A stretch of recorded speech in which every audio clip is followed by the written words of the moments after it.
नमस्कार, ABP news पर हाजिर हूं मैं रुमाना इसाक खान। पाकिस्तान में बढ़ती महंगाई और कंगाली का सेना पर जबरदस्त असर पड़ रहा है। पाकिस्तान इस कदर कंगाल हो चुका है कि उसे सेना को खिलाने के लिए अब खाना नहीं है। बड़ी खबर, ब्रेकिंग न्यूज।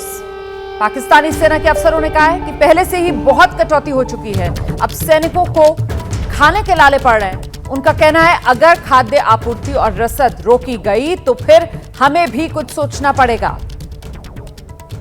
क्या हम सेना का काम रोक दें? अफगान सीमा पर तहरीके तालिबान पाकिस्तान के बढ़ते हमलों के बीच पाकिस्तानी सेना और उसके अर्धसैनिक बल देश भर में विभिन्न अभियानों में सीमाओं पर लगे हुए हैं।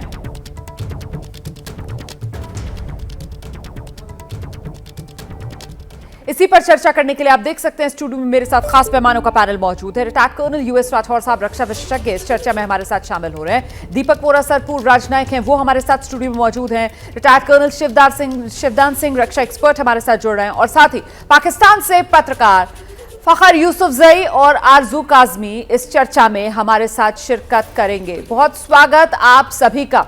मुझे लगता है जरा फखर यूसुफजई का रुख करते हैं और उनसे समझने की कोशिश करते हैं। फखर साहब, हालात क्या हैं? सेना के लिए भी अब दाने दाने को मोहताजगी?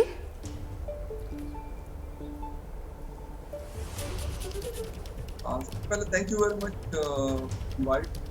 प्रॉब्लम ये है कि इकोनॉमिक क्राइसिस आते हैं किसी भी कंट्री पर, तो वो फिर वहाँ की फौज हो या फिर बाकी ऑप्शन हो, वहाँ पे प्रॉब्लम आती है। ये मसला है और पाकिस्तान के साथ भी है, क्योंकि पाकिस्तान की जो क्राइसिस है चल तो रही थी बहुत अरसे से, लेकिन with the passage of time इस लेवल पे पहुंची है इस वक्त के अब फौजी इदारे हो या कोई और हो, अब उनके पास कोई और ऑप्शन नहीं है। आपके पास आपने टीटीपी की बात की, तो हम ऑपरेशन अब जब करते हैं तो सोचते हैं कि वाकई हमें ऑपरेट करना चाहिए कि नहीं करना चाहिए।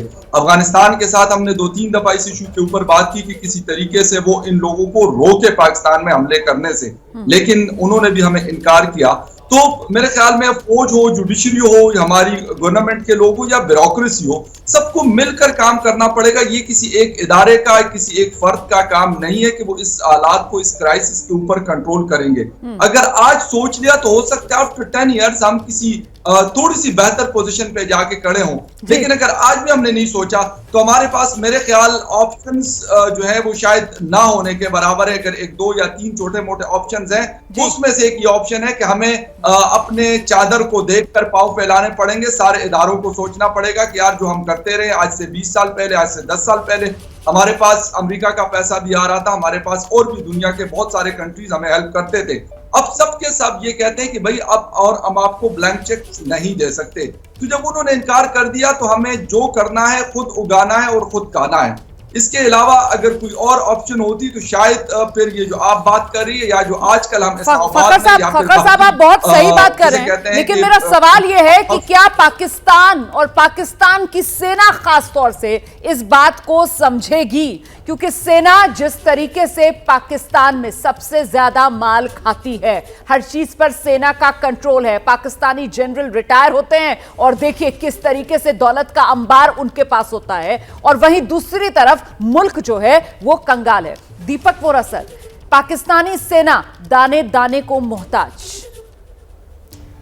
आभारी हूं मैम कि आपने मौका दिया आपके चैनल पर इस खास विषय पर बात करने का। खुशी इस बात की है कि दोनों बेटियां हमारी मौजूद हैं, एक आप हैं भारत में और दूसरी आरजू काजमी बेटी हमारी जो पाकिस्तान की है। आपने बिल्कुल सही फरमाया मैम, जब हर तरह से सोशल कोलैप्स होता है, पॉलिटिकल कोलैप्स, इकोनॉमिक कोलैप्स, तो पाकिस्तान के इतिहास में और दुनिया में हमने ये देखा है कि फौज अक्सर इंटरवीन करती है। पाकिस्तान में तो ये कहते ही हैं द आर्मी स्टेप्ड इन जब सिविलियन अथॉरिटी खत्म हो गई थी। ये बार बार हुआ है। तो मैडम इसमें इतना ही कहना चाहता हूं कि अभी जब मैंने सुना था जो पाकिस्तानी जर्नलिस्ट कह रहे थे, जॉर्ज हेगल ने कहा था कि भाई इतिहास का सबक क्या है? इतिहास का सबक यह है कि इतिहास का कोई सबक नहीं है। द सेम थिंग, जिस तरह से एक टूटी हुई फ्लॉपी होती है, हम दोबारा देख रहे हैं। सबसे पहले अगर आप मुझे 30 सेकेंड्स और दें, आप लोगों को ये एक्सेप्ट करना है जो आज आपने किया। मैंने पहली बार सुना है किसी को कहते हुए कि हाँ हमारी समस्या है, बाकी सब अजी 1 हफ्ते में सब ठीक हो जाएगा, 10 दिन में सब ठीक हो जाएगा। यू एक्सेप्ट योर पोजीशन, अपनी हकीकत स्वीकार करिए, फिर आप उससे निपट सकते हैं। बिल्कुल, समस्या पहले आपको स्वीकार करनी होगी, तभी आप समाधान की तरफ आगे बढ़ सकते हैं। कर्नल शिवदान, आपका टेक? देखिए, अभी कल के समाचार पत्र में था कि जो पाकिस्तान के चीफ अभी रिटायर हुए हैं, इनके रिश्तेदारों के पास 1270 करोड़ की प्रॉपर्टी है और इनके बेटों की प्रॉपर्टी उसमें काउंट नहीं है। उसको मिलाने के बाद कितनी भी प्रॉपर्टी होगी, मैं जानना चाहता हूं कि पाकिस्तान के चीफ के पास इतनी प्रॉपर्टी कहां से आई, जबकि इंडियन चीफ की प्रॉपर्टी के बारे में बात किया गया। इंडियन जो प्रेजेंट चीफ है उनके केवल 29 लाख की अपनी निजी संपत्ति है। तो एक सबसे बड़ा इंपॉर्टेंट पॉइंट यह है कि विश्व में यदि किसी सेना ने अपने देश को बर्बाद किया है तो वो पाकिस्तानी सेना है। राइट फ्रॉम 47 पाकिस्तानी सेना पाकिस्तान पर कब्जा करना चाहती थी, उसकी पॉलिटिक्स को अपने हाथ में लेना चाहती थी। इसलिए जो इंडिया का बंटवारा हुआ, अंग्रेजों के द्वारा तय किए हुए कानून के हिसाब से बंटवारा हुआ जी, और उसके हिसाब से कश्मीर भारत में विलय हुआ। मगर फिर भी पाकिस्तानी सेना ने 28 अक्टूबर 1947 को अचानक कश्मीर पर हमला कर दिया और उस इश्यू को लेकर के 65 में दोबारा लड़ाई लड़ी है। इसके बाद एक बार बताइए, और बिल्कुल सर वही जो जंगे हैं वो खुद वहां के प्रधानमंत्री जो हैं वो स्वीकार करते हैं किस तरीके से पाकिस्तान को बेरोजगारी और गरीबी में धकेला गया है, जिस तरीके से बार बार पाकिस्तान की ये जो गलतियां हैं वो पाकिस्तान पर ही भारी पड़ी। मुझे लगता है कर्नल यूएस राठौर साहब को आना चाहिए। राठौर साहब, मैं आपसे समझना चाहती हूं अभी जो हालात बने हैं, एक तरफ टीटीपी की बड़ी चुनौती है और दूसरी तरफ ये जो खबरें सामने निकल कर आ रही हैं कि वहां की सेना जो है वो दाने दाने को मोहताज है। मतलब कुल मिलाकर पाकिस्तान के सामने इस वक्त स्थिति ऐसी कि एक तरफ खाई दूसरी तरफ कुआं। देखिए, मैं शुरुआत में जो फखर ने कहा वो रियलिटी चेक था और उसके लिए मैं उन्हें कांग्रेचुलेट करूंगा कि वो यूजुअल रेटोरिक में न जाकर के उन्होंने ज़मीनी हालात को बताया। बिल्कुल। दूसरी चीज़ ये है कि इसी फरवरी के महीने में पाकिस्तान आर्मी को एक स्पेशल बजट एलोकेशन भी हुआ है जो कि करीब $300 मिलियन का था। अगर ऐसे ही हालात थे तो पाकिस्तान की आर्मी को ये एलोकेशन क्यों किया गया? सबसे बड़ी चीज़ जो है, मैं अभी आरजू के लिए और फ़खर के लिए बताना चाहूँगा कि पाकिस्तान आर्मी के पास एक फौजी फाउंडेशन नाम का इदारा है जिसकी सालाना टर्नओवर करीब $27 बिलियन है।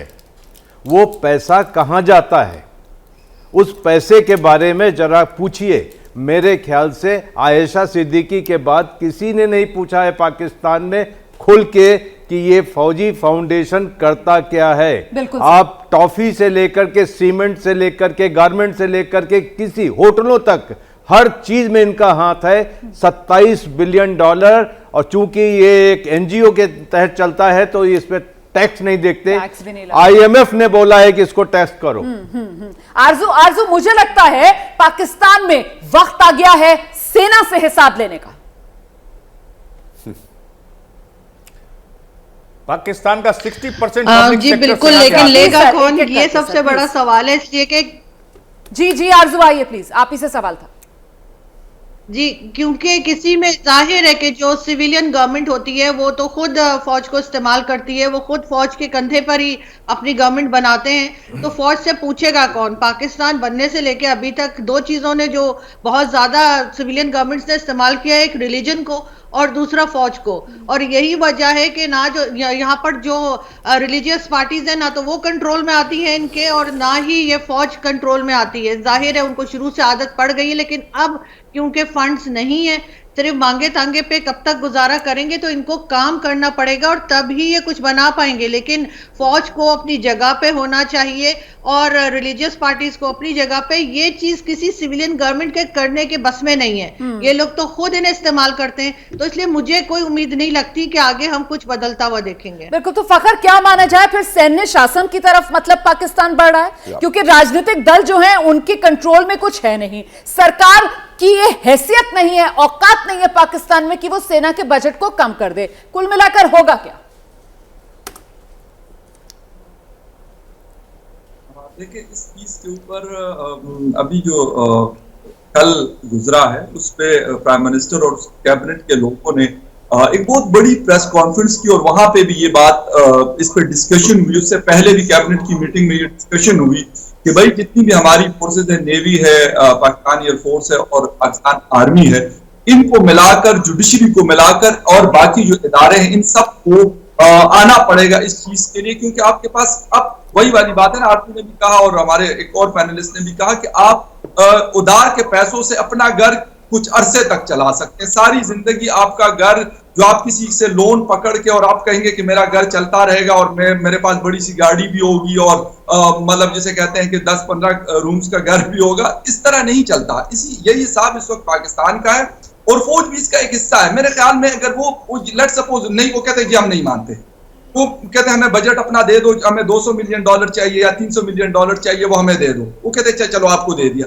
तो क्या जो 22-23 करोड़ की जनता है, जो अवाम है पाकिस्तान की, इससे वो बच पाएगी? पॉसिबल नहीं है। दुनिया की जितनी भी मिसालें हम देखते हैं, वो रशिया की, सोवियत यूनियन की एग्जांपल हम लेते हैं, वो बाकी दुनिया की बहुत सारी कंट्रीज के एग्जांपल हम लेते हैं, तो ऐसा नहीं होता कि उनकी फौज ताकतवर थी और अवाम कमजोर थे तो वो बच गए, ऐसा नहीं होता। अगर अवाम ताकतवर होती है और बाकी इदारे अपने इसे कहते हैं कि जो अपने उनके प्रेमिसेस होते हैं, लिमिटेशन में रहते हैं, तो वो बेहतर वो ग्रो करते हैं। हाँ। मेरे ख्याल में अब शायद ये सोच बहुत मतलब जिसे कहते हैं कि हर कोई नहीं सोच रहा है इस तरह, लेकिन अब कुछ इदारों के अंदर कुछ काम शुरू हुआ है।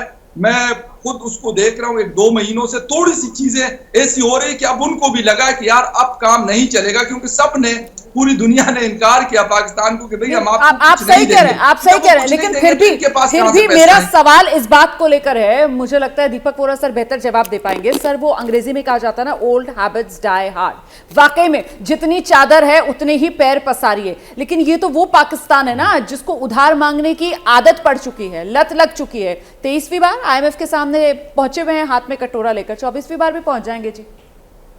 जितने भी पैसे इनको मिलेंगे किसी भी एजेंसी से, वो they will never be enough. Fundamental restructuring होनी पड़ेगी with in the country. Sir, आप तो वरिष्ठ पत्रकार हैं, हमारी बेटी आरजू भी है। 91 हमारी हालत बिल्कुल ऐसी थी सर, हमारे पास $1 बिलियन से कम थे, बल्कि 500 मिलियन रह गए थे जून 1991। हमने अपना सोना गिरवी रखा था ताकि हमको कुछ लोन्स मिल सके, हमारी लाइंस ऑफ क्रेडिट कंफर्म हो।